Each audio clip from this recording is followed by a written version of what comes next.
Water, essential to all life. God-given in our protective care. Plentiful, clean, a delicate need shared by every beating heart. For billions of years, sustaining millions of species, suddenly shattered. A water sanctuary, forever changed, stained by a choking black tide, touching us all. On April 20th, 2010, everything changed, perhaps forever.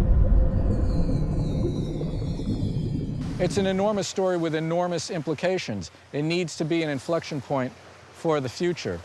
Sometimes I feel angry about it. I've always been a big supporter of drilling in the Gulf. My whole family has.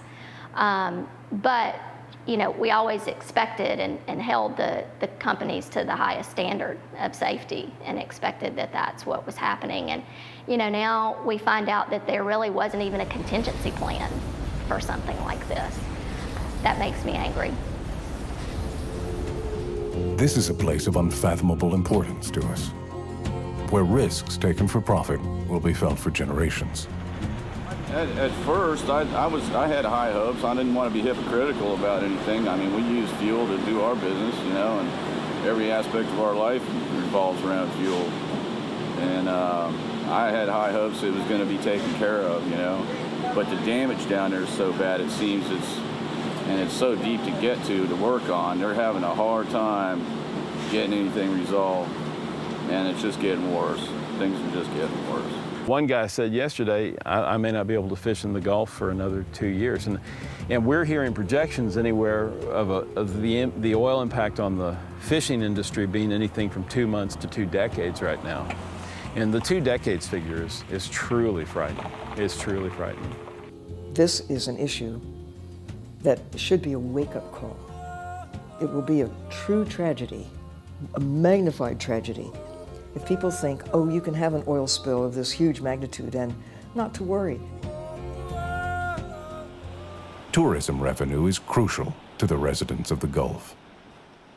I don't know if it's a metaphor or not, but it's basically, you know, the impact starts right there at the beach. And the first impact is actually the beach service. So it literally starts at the beach and it hits the beach service. Their business is down 70%.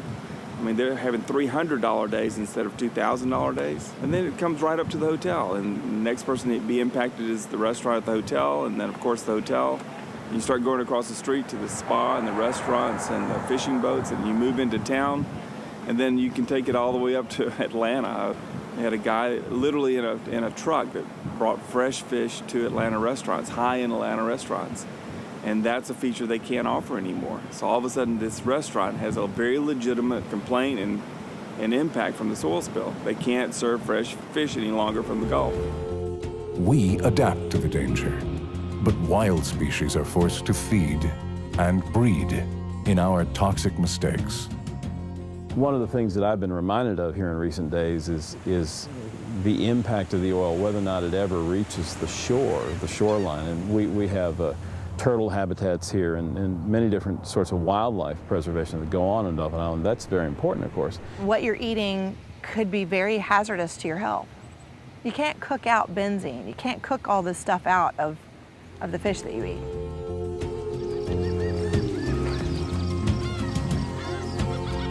To me, the story right here is, look at how beautiful and fantastic and valuable this place is without oil all over it.